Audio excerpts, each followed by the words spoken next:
says a lot about the company and about our leadership that they care enough, not only about us as associates. They want to see this community succeed. They want to see these communities elevate and be something to be proud of. Most companies don't let you take time out of their day, out of your 8-hour day, 10-hour day that you give to your company to do something for somebody else. And that speaks volume. And when you look at Santander as a whole, across all spectrums of the business world that we're in, Europe and everything, that's what this company really stands for, is people standing together being one and helping each other.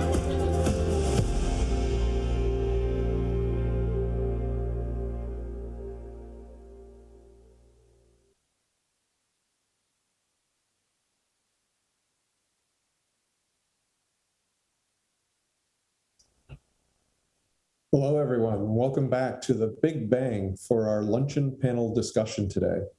My name is Don Smith, and I'm the Chief Technology Officer for Santander Consumer USA. Santander Consumer is a public, full-service consumer finance company focused on vehicle finance and third-party servicing. We manage accounts for more than 3 million customers across all credit profiles, and we are headquartered here in Dallas with additional locations in North Richland Hills, Mesa, Arizona, and Tampa, Florida. As you can see from the video, our commitment to our employees, customers, and dealers is what sets us apart as we seek to uplift the voices of all, so that everyone has an opportunity to share perspectives and build understanding. In 2019, we contributed over $3 million from our Santander Consumer USA Foundation to address immediate COVID-19 needs. This year, we will contribute over $5 million grant dollars in our home communities and to many of the organizations that are a part of this week's program. At Santander, we began to see some of the issues related to the digital divide in 2018, and at that time, we supported a new initiative with the Dallas Innovation Alliance for their mobile learning lab to help people have access to the internet. And in 2020, when COVID hit, the devastating impact of the digital divide was brought to light when children could not attend virtual classes and people across the world had to connect virtually. During this time, the SC Foundation provided $150,000 to support Dallas ISD in its virtual classroom and connectivity efforts. I'm here today to share Santander's commitment to help continue SC's support and investment in digital inclusion, and I really look forward to today's conversation. With that, I'll turn it over to Mary Cruz, our moderator for today. Mary? Thank you, Don, and good afternoon, everyone. It's great to see organizations like Santander working so hard to bridge the digital divide. I'm thrilled to be able to moderate this panel today and talk about why digital equity is so important for building an inclusive economy.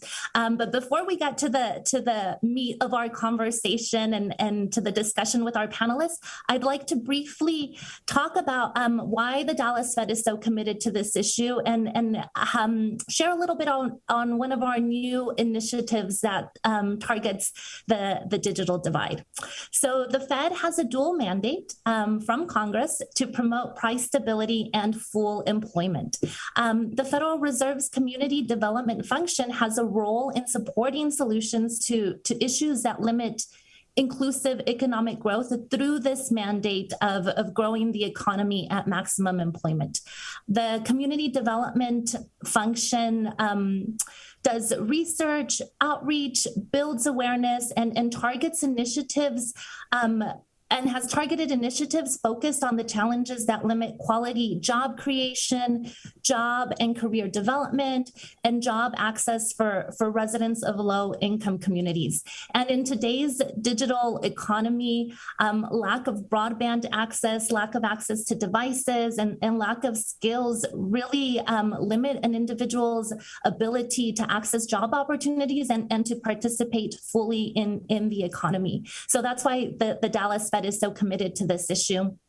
And we've been working on this issue for a number of years. We first learned about it in 2013 when we were doing work in the colonias located along the Texas-Mexico border. Residents from the colonias talked about how they had difficulties accessing job opportunities because they lacked access to the internet and lacked access to devices. And they also talked about how their children weren't able to complete homework assignments because of the same reasons. So our first pilot project was in the Rio Grande Valley. We partnered up with the city of FAR to host a demonstration project there. And so we've been working on this issue for a number of years. Since that first pilot project, we've worked with a number of other communities, and we've produced a number of research publications on this topic. So we've been working on this issue for a number of years, but of course, with the COVID-19 pandemic, the issue was heightened. And soon after the stay-at-home orders were put into place, we began to hear from our communities about all of the challenges that lack of access was creating for their residents. So we hosted a number of focus group conversations with residents from communities throughout our district, and we did a number of research projects to learn more about the challenges that communities were facing. And so we took all of that, all of what we learned from the communities that we talked to, from the community business leaders and stakeholders, and we used that information to craft a new initiative, Advancing Digital Inclusion. And so this new initiative was launched early this year, and it has 3 components. First, the Dallas Fed is working with 4 communities in our district to find cost-effective, long-term solutions to promote digital inclusion. So we are providing these communities with technical assistance to create plans to address their broadband infrastructure and to create plans to make broadband more accessible for their residents. And so we're hoping that through this work with these communities, we'll not only get a better understanding of the barriers that the communities face in expanding access to broadband, but we'll also gain firsthand knowledge of what it takes to bridge the digital divide. Second, the Dallas Fed is providing leadership development capacity building to folks from these communities. We know that these complex issues take the whole community collaborating effectively to problem solve together. And we also know that the individuals that are working on these issues face a tough task. So we're providing them with training and assistance to be able to better steward this work and to help grow the skills and needed to lead these cross-sector partnerships effectively. And the last part of our initiative revolves around sharing the lessons learned from our community through playbooks, through publications, through blog posts. We want other communities to learn about what it takes to advance this work and implement it in their own regions. And we also want to make sure that we share these lessons that we learned with policymakers, both at the local and state level, and even at the national level. And so our goals for this initiative are for each community that we're working with to achieve a sustainable strategy for connecting all of their residents to the internet.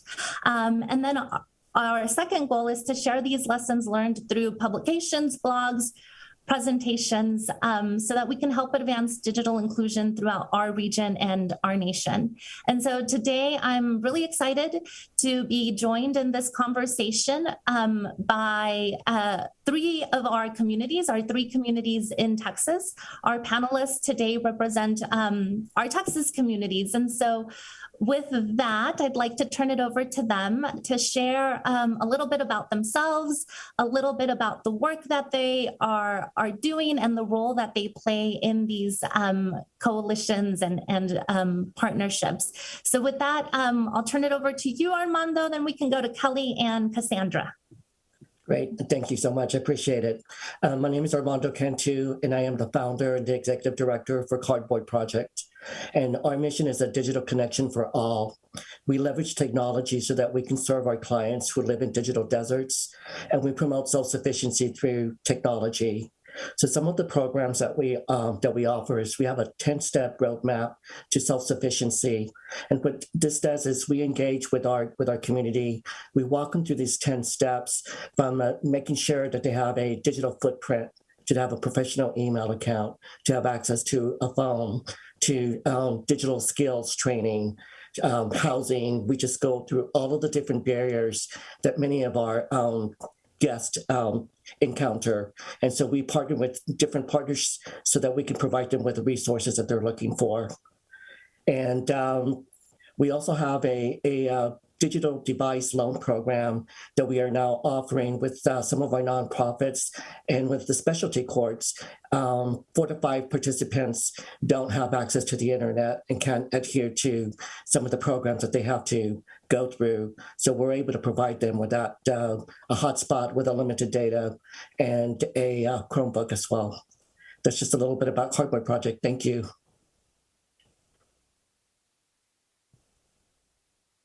I'm Kelly Wilkes. I'm the Chief Technology Officer for a school district in West Texas, Ector County ISD. I'm part of something bigger in my community. It's called the Connector Task Force.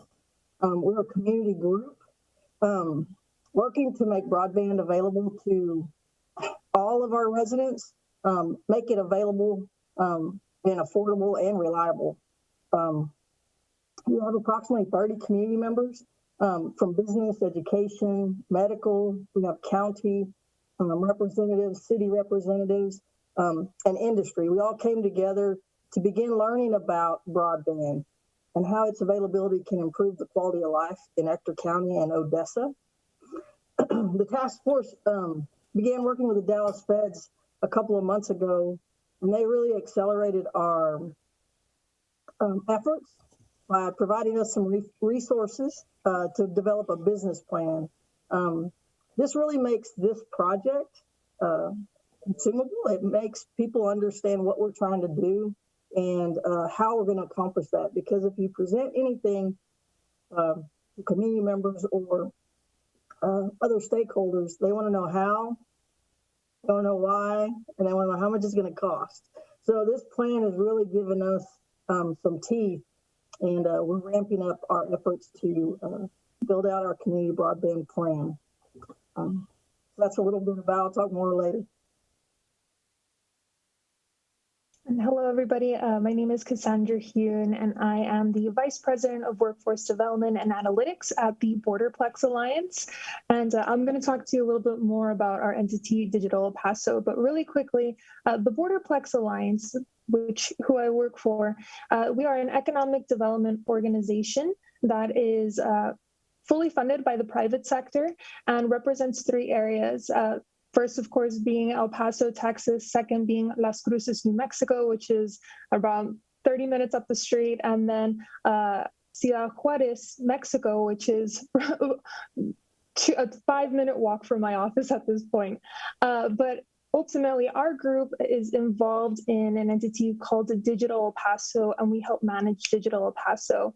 And so our reason for working with this group, Digital Paso, is because we realize that digital inclusion is ultimately an economic development and workforce development issue and initiative that we wanted to be a part of. And so Digital Paso itself is a county-wide coalition of public, private, and nonprofit partners that was formally organized back in November of 2020. So we're right there, about to hit our 1-year mark, and really excited for what we've been able to do in this year. But really, when I say county-wide effort, I mention that because our county has pockets of both urban and rural areas. So we're in a unique position where we have to figure out how to be able to play in both spaces. And ultimately, our goal for Digital El Paso is to make El Paso the largest binational connected community in the world and a visionary leader in closing the digital divide. And so, like the other panelists, right, we're working to address the 3 areas. For instance, access to affordable and reliable broadband, access to devices, and access to technical skills training. And Digital El Paso serves as both an advocacy and project management group to address those 3 areas. When we're looking at advocacy, our group was able to organize our first ever digital inclusion summit with multiple business and civic leaders, along with Apple, Intel, Microsoft, Cisco. We've hosted other events for the local school districts. We've held events to showcase broadband and the state of broadband to our community, worked with Operation Connectivity, and really have pushed our local leaders to make this an initiative that they want to support and further. And in terms of the project space, we currently have 10 projects underway, with 3 projects in the process of being organized. And so one quick example of one of the projects we are working on is the 79905 project, which is in the central part of El Paso. So this project is in partnership with both Microsoft and Cisco. It's a 2-prong approach where we are trying to get people technical skills training, but also build out a network. And it's been amazing because El Paso is actually selected by Microsoft's Airband project because ultimately, before they primarily worked in more rural communities, but we are one of 8 communities that Microsoft Airband is working with to get a little bit more into urban spaces. And lastly, I would be remiss if I didn't thank the Dallas Fed for what they've been able to do to help accelerate our organization and just the investment and time they've put into helping us become better. So we're at a year, but we're really looking forward to what's going to come out of Digital El Paso. Thank you all. So before we get into the questions, I did want to just remind the attendees that there is an opportunity for you all to submit your questions through the Q&A function, and we're hoping to leave a few minutes at the end to address those. So please send us your comments and questions. With that, one of the things that I mentioned was that digital equity is so important for building an inclusive economy, and that's one of the reasons why the Dallas Fed is so committed to this issue. And so we wanted to hear from you all. We'll start with you, Armando, if you could share a little bit about the importance of digital skills, how that digital access brings opportunity and opens up the path to self-sufficiency for the residents that you are working with in South Dallas. Thank you. Absolutely.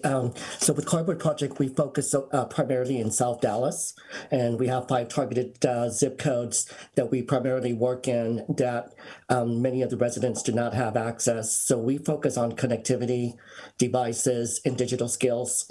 And one thing that we learned through some of our data research was that 32% of Latinos have no digital skills whatsoever, and 17% of Black workers have no digital skills. And so when you see those kind of numbers, you can see why it's so important to be able to offer digital skills training to our communities. And right now, thanks to a grant with the United Way and State Fair of Texas and some of our other partners, Dallas Innovation Alliance, we were able to start this year offering 8-week digital skills training. And we're teaching them on online safety to Microsoft products, how to build a resume, how to go, LinkedIn. And what we've discovered is that many of these participants that are starting for the very first time don't trust the internet, and they don't trust online banking. They don't understand it, and they would rather go in person and stand in line to go pay their water bill rather than having easy access. And I think for many of us, we take for granted the power that we have with our phone, with the internet. We can go anywhere. We can access all the kinds of different information. And so many people in South Dallas are limited and don't have access. So it's really important to be able to teach these skills. We have, just real quick, a success story. We have a young lady that's Claudia that mentioned earlier today that she didn't have any digital skills when she started this program. And she started at $12 an hour where she was working at. She's just now, after she graduated from this program, she's now making $17 an hour. She's been moved up to supervisor doing data entry. So that's the power of having digital skills and how you can upscale your positions. Thank you, Armando. It's so good to hear stories like that. And you mentioned the lack of skills that are seen in the Latino and Black community, and that also makes them so vulnerable to losing their job because of automation. And we'll see more of that as technology continues to grow. And so now turning to you, Kelly, we know that you are very passionate about the students that you work for, and that a big focus of the Connector Task Force is the student population. So can you share a little bit about how having students have access to technology at their fingertips, how that can lead to more opportunity and to digital equity? Sure, yes. We have been researching broadband availability in our community for a couple of years. It really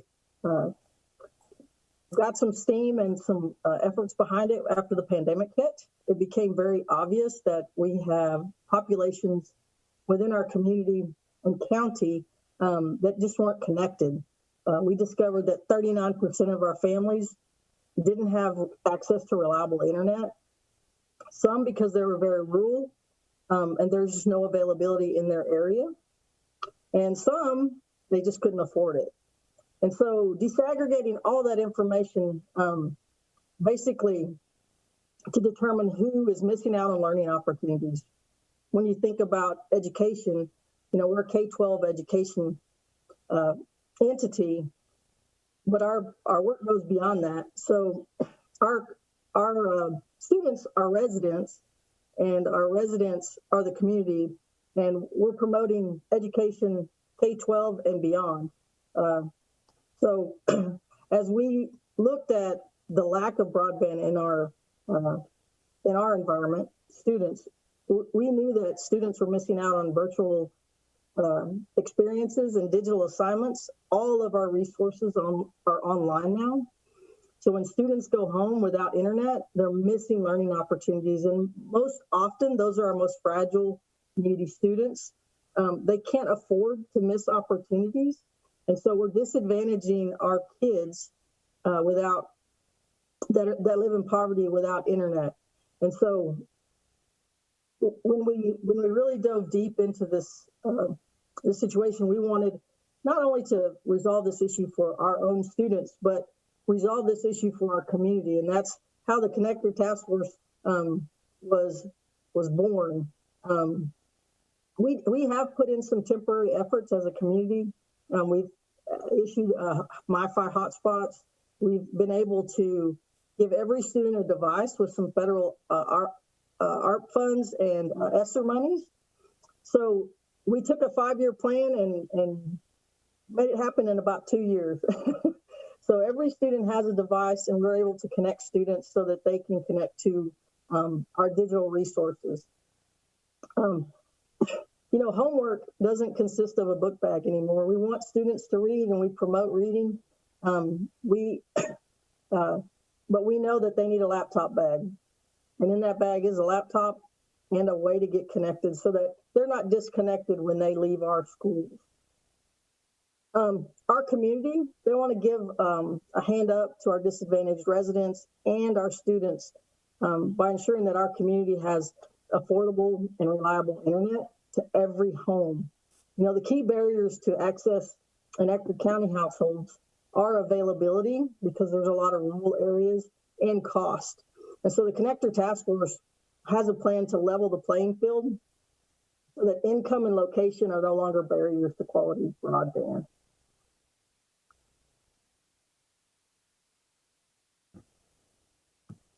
Thank you, Kelly. We know that you all have been working on this for quite some time before the pandemic. And I also wanted to mention that there was a study, I believe it was from Michigan State University, that directly correlated lack of access to broadband at home to college enrollment. So those children that don't have access at home are less likely to enroll in college. It seems to be a more intimidating task. So thank you for all the good work that you all are doing in Ector County. And then turning to you, Kassandra, can you share a little bit about how from an economic development perspective, how access to technology can help improve the quality of life and lead to more equitable communities? Yes, thank you, Maricruz. So for those of you watching, if you're familiar with the realm of economic development, you'll probably think of, your community recruiting a company like, oh, $100 million investment, 600 jobs, that's economic development, or helping the ones that are already there expand. Maybe some will be working in the realm of economic development too, sprinkling in a couple of internship projects, right? So we can connect companies to your schools. But I don't think it's an understatement to say that economic development or workforce development can be successful if that community is not working towards digital equity. And so, as Maricruz had just mentioned, you took my step, Maricruz, but lack of access is a barrier that can lead to a deficit of digital skills, which contributes to lower interest in sciences, lower testing scores, and lower interest in higher education. And so this is definitely an economic development and workforce development issue. And having these sorts of barriers that the digital divide causes reduces the potential of our labor force, and it keeps residents that don't have access stuck in their current situation. So one thing that I'd like to point out is that many of the students that live here are first-generation students. And so this means that they'll be the first in their family to graduate from college and in some cases high school. So our students and our community as a whole wants to make sure that these individuals are supported. And our goal is to have the highest social mobility rates in the country. One example of this is an effort shown through our university and school districts, but our university in particular was ranked #1 in research productivity and social mobility by the Brookings Institution. So on top of this, right, lack of digital skills, lack of access to device is an issue for our working students, our elderly populations. There's all these subcategories of people that we have to consider on top of all of our broadband efforts. And so we had hosted an event, I think I made a brief mention to this earlier, at UTEP with Operation Connectivity, where we brought all of these community stakeholders together, and we asked them one question in particular. We asked them, what would happen if we don't do anything? And here were the 5 top things that was mentioned.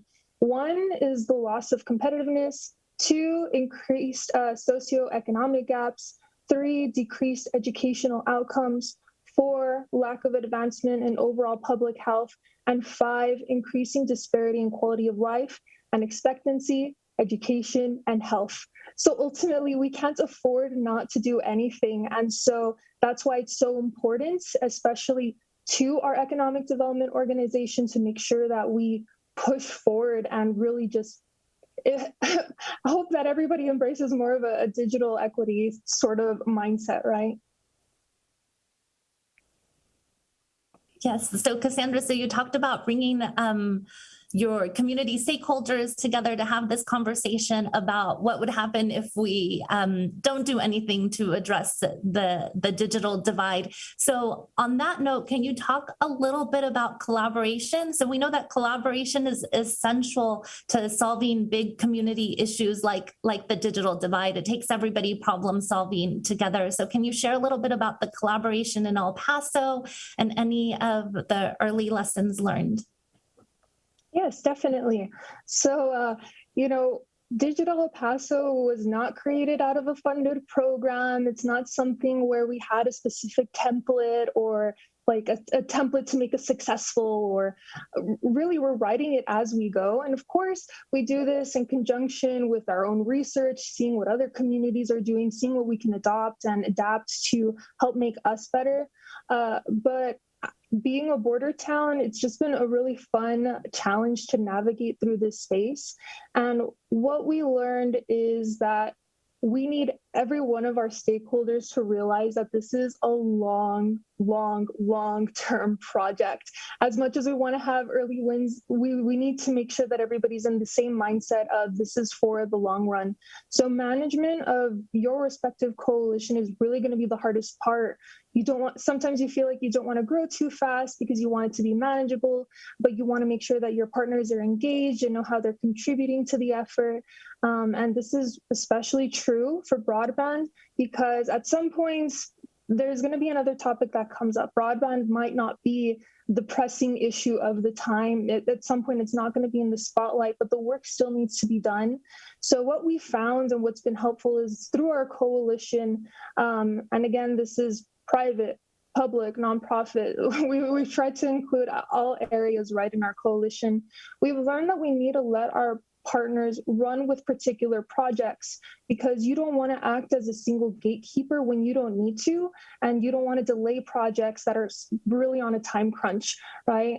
You just want to make sure that you have a really strong relationship with each one of them, so that they can share what's being done, so you can complement each other. You don't want any silos, but you do want to have a centralized group where everybody's talking with one another. And just on top of that, we've also learned that you need to have a champion, or at least a small group of champions, because when something is happening, everybody needs to know who they need to report to. That'll make the work get done, and really just offer support to the other partners, and they feel like they can actually champion a project. So Digital Paso ultimately could not be where it is today without the dedication of our partners, and each one of them feeling like they are stakeholders in this overarching attempt to close the digital divide. Yes, that makes sense, that everybody has that sense of ownership of the work. So now turning to you, Armando and Kelly, we know that the Cardboard Project is part of the broader South Dallas Employment Project. And like you mentioned, Kelly, the school district is part of the broader Connector Task Force. So just wanted to hear your thoughts on the importance of collaboration and bringing the community together to work on this issue.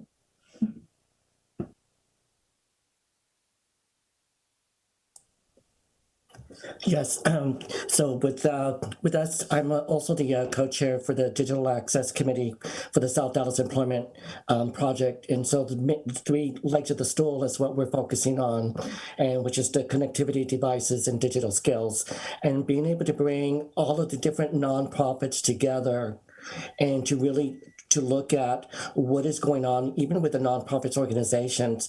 Many of them they're not able to fulfill their programs because they lack equipment, they lack internet, or their strength is not good, and it affects their programming.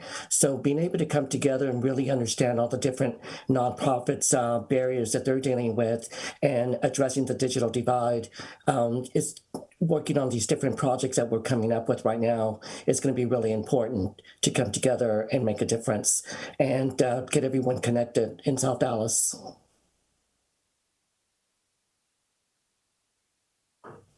Coming together as a community it came to light very quickly when the school district needed a fiber infrastructure because of costs increasing on fiber lease. And when we installed that fiber network, we realized other people were installing fiber networks as well, and that it's duplicating efforts and duplicating costs. And so as we developed the Connector Task Force, we asked that question: what if we do nothing? Then will this just naturally happen? And what happens is cable companies and internet service providers don't build out their networks and infrastructure where the communities that can't afford it, because there's no return on their investment. And so with that, we started reaching out to all city and county entities, as well as the Chamber of Commerce, economic development. Everyone had something to contribute, and we realized very quickly that we're all working on the same problem. The biggest problem was there's just no funding to fund all of us independently. But if we pooled our resources and our talents and our efforts to build one plan for the community, it gained traction a lot quicker. And now we're all going towards the same effort versus our individual paths. So it's not easy, because we're used to building things out and making them work. And the less interaction, the quicker. But that doesn't serve all. And so we've learned that involve everyone, and we may not always agree, but we do agree on our end goal, and that's to provide digital inclusion for all of our Ector County residents. Kelly, so and all of you touched on funding, and so we know that we're now in this environment where there's funding available from the federal government, and more funding will be coming down from both federal and state governments. So we've also heard that the communities that are best positioned to access this funding are those that already have a plan in place. So Kelly, can you share a little bit about the plan that you all have created with the Connector Task Force, and how you are creating awareness on this plan and making your case for funding? Sure. Shortly after the Dallas Feds got involved, we were able to use a consulting company called Magellan to build out a plan. So there's 3 models that Magellan helped us establish. Now, we did a baseline assessment in Ector County about a year and a half ago, and we knew these plans were in existence in other communities, but the technical aspect is what people respect, because you can have a big idea, but if you don't have the technical details, it's hard for people to buy into what you're selling, so to speak. So the 3 plans and 3 models have been presented to our city council and our county commissioners. The models are fiber to the home. Every home, every neighborhood has a fiber land to the home. That's one plan, and it's all underground or aerial fiber. Another plan is to use aerial. I won't get too technical, but it's wireless access. And then the last plan is, or model is to merge those 2 things and build out the fastest, most reliable network we can. These networks actually, or these models, they actually provide a revenue as well as, so we're asking people to invest, but it also provides a revenue stream to our community, whether it's city or county, depending on their investments. They can make money on this on the flip side. So that becomes very attractive to them. It's a public-private partnership. So it basically allows all of our residents to have affordable internet. So 100 megabit service for under $50. And an upgrade for $20 more, an upgrade to up to 200 megabytes per service in every home. So it's very attractive to leaders when they see that there's revenue on the other side of the investment. The last thing people want to do is just constantly invest with no return on that investment. We know that there is a big return on that investment when it comes to economic development, when it comes to education, when it comes to healthcare, telemedicine, commerce, online commerce, like Armando was saying, just digital literacy, getting our residents to understand that there is a need and a place for online work and resources. So we're ready to roll that out. We may have, now that we have a plan and it's been public, we have other people, entities in the state and the federal government that are interested in what we're doing and want to help. So having a plan, as tedious as that is to get together, has been the most beneficial thing for us. Have a plan and the specifics. Now, it doesn't line out, every mile of fiber or every electronic connection, but it does say, this is what we're trying to do, and this is how much it's going to cost. And when people have that information, they're more willing to listen and help you out.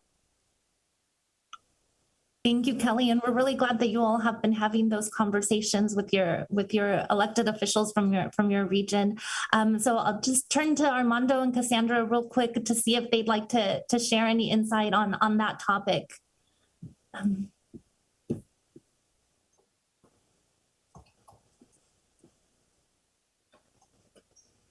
I think Armando and I are in the middle of like a you or me, but I'm happy to kick us off. With Digital El Paso, we've been fortunate enough that through the county of El Paso, we've been funding a feasibility study and market analysis, which I think will really help pave the way into what we ultimately decide to do. And so for Digital El Paso and for other coalitions, I'm sure we're all kind of working in the same kind of two-step thing where we're trying to figure out what short-term solutions there are and what long-term solutions there are. And so as we are seeing this funding come down, we're trying to allocate the funding in the appropriate manner to make the largest impact. And so for us, we are really looking forward to the study being completed by the end of the year. We have already been in the process of mapping out every dollar that's being invested in the area and related to digital inclusion, mapping out every project that we know of that either Digital El Paso or one of our partners are working on. And so, like Kelly had mentioned, planning as much as we can to reduce the amount of risk that any type of investor might feel, right? We want them to be sure that their investment is secure and will have a long-lasting impact. And so when we're looking at short-term solutions, being maybe building some sort of community network, that can be implemented. But of course, there is interest in putting broadband down in the ground, so fiber in the ground, I should say. And so just trying to figure out which is the appropriate way, but planning is very, very helpful to all of this.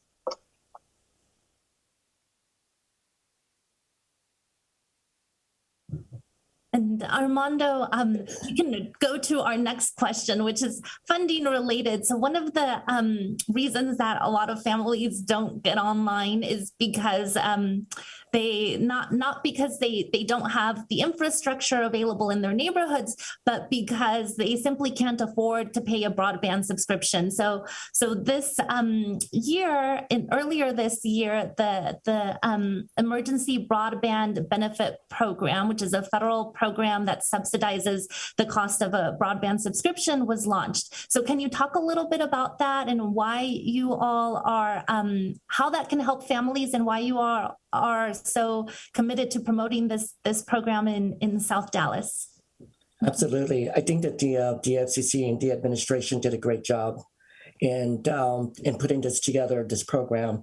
And well, with the emergency broadband benefit, if you can receive $50 a month, up to $50 a month discounted from your internet bill with participating providers, ISP providers. And then you can also receive up to $100 voucher to be discounted towards any device that you would like from participating providers as well. So this is a really great benefit. Some of our residents in South Dallas are paying about $105. So now they're bringing it down to about $40, $45. That gives them a little extra money to be able to put some more food on the table, or just to help pay bills and whatnot. So it's really important to be able to get the message out. Now, they did great in providing the info, but then to deliver the message to the communities, that's where the funding lacks right now. One of the things that we're doing is we collaborated with the Dallas Innovation Alliance, and we have what we call empowerment pop-up, mobile pop-ups, and we're able to go out into the communities, outdoors, have a outdoor Wi-Fi access point, and we're able to take our laptops out there, communicate with the residents, talk to them about the emergency broadband benefit, and allow them to be able to register for it right there on the spot. And that's how we're engaging with our community and promoting the emergency broadband benefit. That's great. And I know that Kelly and Kassandra, you all are doing work in your regions as well. Would you like to share a little bit about what you all are doing to promote the program? Sure, I'd be happy to share what's happening over here in El Paso. So for us, we have been in contact with the Hispanic Technology and Telecommunications Partnership, and they are working in the program EBB Para Mí. And when we were talking to them about, different opportunities that there are to work with EBB Para Mí, they told us about an initiative that they were doing with San Francisco, where they are trying to do these like pop-up days of action where everybody in the community is, sharing the information a bit more, making it more of a hot topic so that they can try to get more people signed up for this.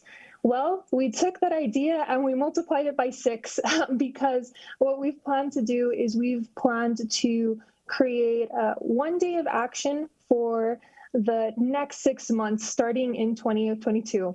We've targeted particular sub-communities within El Paso County to target, and what we're going to do is on 1 day, again, for each one of the communities, we're going to highlight a particular organization that multiple people of the community go and kind of flock to and share about what's happening, how they can sign up, give them the resource, and actually like go through the process and show them how to sign up, giving them that extra support.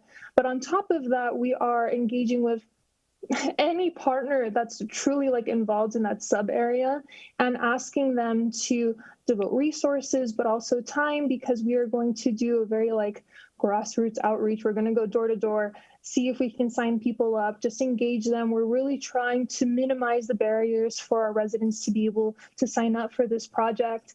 And really this kind of stems from a program that's very common in border towns. So our community is very tied to relationships, right? Our culture overall is very tied to relationships. And so some of you all might or might not be familiar with what's called the promotora. And so these promotoras are trusted individuals within the community. And what they do is they try to help people realize what type of programs are out there, how to sign up for things. And so we're taking that initiative to heart and just really trying to push that trust with our residents. Though not related to EBB, I think just to highlight the effectiveness of a promotora program is what we were doing with the 79905 project, where, as I mentioned, you know, there's like the network component, but also the training skills, upskilling component. And so one recent example in the 79905 project was they sent out a group of promotoras to try to upskill individuals. And the initial goal of the promotora program was to serve 150 individuals and have them complete credentials over the span of, per se, a year. Well, within the first 2 months, 175 people completed their credentials. And so people are willing to take on and, you know, sign up for programs and be engaged. We're just, again, trying to lower that barrier and really adopt this promotora program and build trust with our community.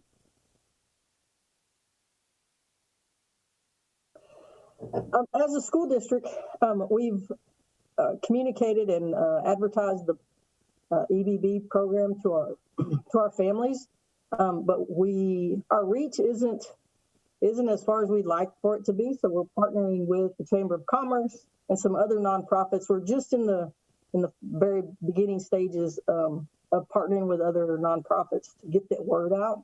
I really like the idea that Kassandra just mentioned. So I may reach out and get some more information on that. It's really difficult for any entity to take this on independently. It's a lot of work. It's work above and beyond your job description, but it's worth this effort that we do today. The ripple effects are going to be here way beyond us, and so things like the EBB and other federal incentives are definitely a big part of the success of these programs, and we really want them to go on beyond our lifetime right here, because connectivity is the way to the future for any family, but especially our most needy families. Yes, and so that goes back to collaboration and working together to address these big challenges that we have. But I'd like to just thank you, our panelists, for being here today and for all of the work that you all are doing in our communities. We got a lot of good questions in the chat. Unfortunately, we weren't able to address them. We ran out of time, but thank you to all of you who tuned in and listened to our conversation, and of course to Big Bang for allowing us to share a little bit on the work that we're doing at the Dallas Fed and in our South Dallas, Ector County, and El Paso. So thank you. And for more information, please visit our website.